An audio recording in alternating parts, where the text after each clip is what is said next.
Welcome to అభిజ్ఞా channel. ఈరోజు కంటి చికెన్ ఎలా చేయాలో చూద్దాం. దీంట్లో కావాల్సినవి ఫస్ట్ కొద్దిగా జీలకర్ర, కొంచెం సాజీనా, కొంచెం లవంగాలు, కరివేపాకు, మిర్చి and onion, 1 big size onion. దీనికి కంటి చికెన్ తీసుకొని ఫ్రెష్గా క్లీన్ చేసుకొని దానిలోకి కొద్దిగా పసుపు, ఉప్పు, కారం, అల్లం వెల్లుల్లి పేస్ట్, ఇంకా ధనియాల పొడి వేసుకొని మంచిగా కలుపుకొని కొద్దిసేపు మ్యారినేట్ చేసి పక్కకు పెట్టుకోవాలి. ఇప్పుడు తయారు చేసే విధానం చూద్దాం. ఒక కడాయి తీసుకొని అందులో ఒక 4 టేబుల్ స్పూన్స్ ఆఫ్ ఆయిల్ వేసుకొని దాంట్లోకి ఆయిల్ వేడైన తర్వాత కొద్దిగా జీలకర్ర, సాజీరా అండ్ పచ్చిమిర్చి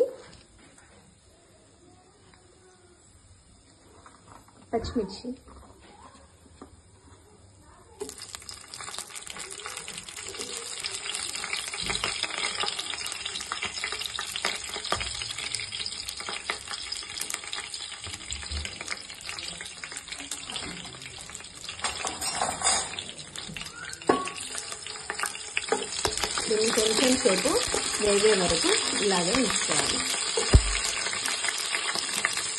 కొంచెం పచ్చిమిర్చి వేగిన తర్వాత మిగతా ఉల్లిపాయలు వేసుకోవాలి.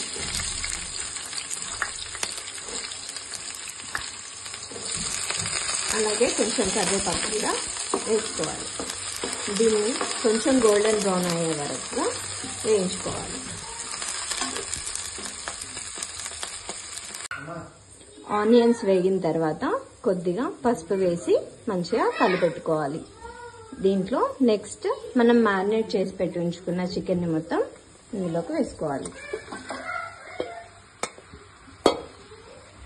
వేసుకొని మంచిగా కలబెట్టుకోవాలి.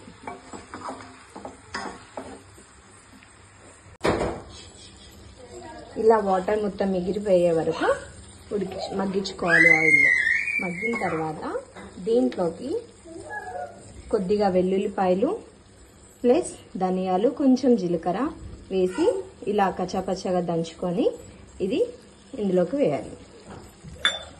దీన్ని చక్కగా కలబెట్టుకొని ఇదంతా దగ్గరకు వచ్చే వరకు మగ్గించాలి. తర్వాత కొద్దిగా వాటర్ వేసుకొని చికెన్ మొత్తం ఉడికించుకోవాలి. దీంట్లోకి ముక్కలు మునిగే వరకు చక్కగా వాటర్ పోసుకోవాలి.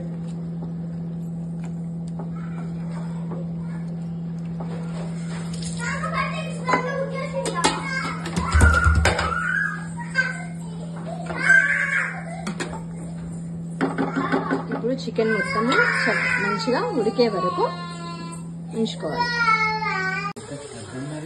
ఇప్పుడు చికెన్ చక్కగా ఉడికిపోయింది. ఇప్పుడు ఉడికిందో లేదో చూడడానికి దీంట్లోంచి ఒక చిన్న పీస్ తీసుకొని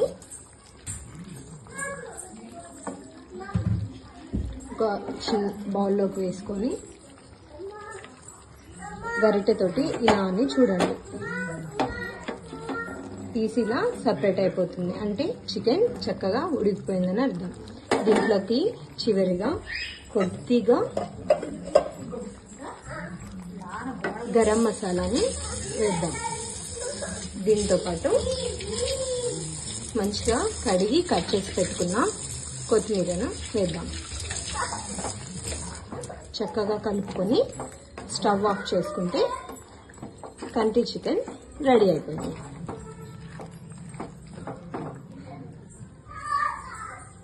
మీకు రెసిపీ కనుక నచ్చినట్లయితే ఛానల్ని లైక్ చేయండి, షేర్ చేయండి, అలాగే సబ్స్క్రైబ్ చేయండి.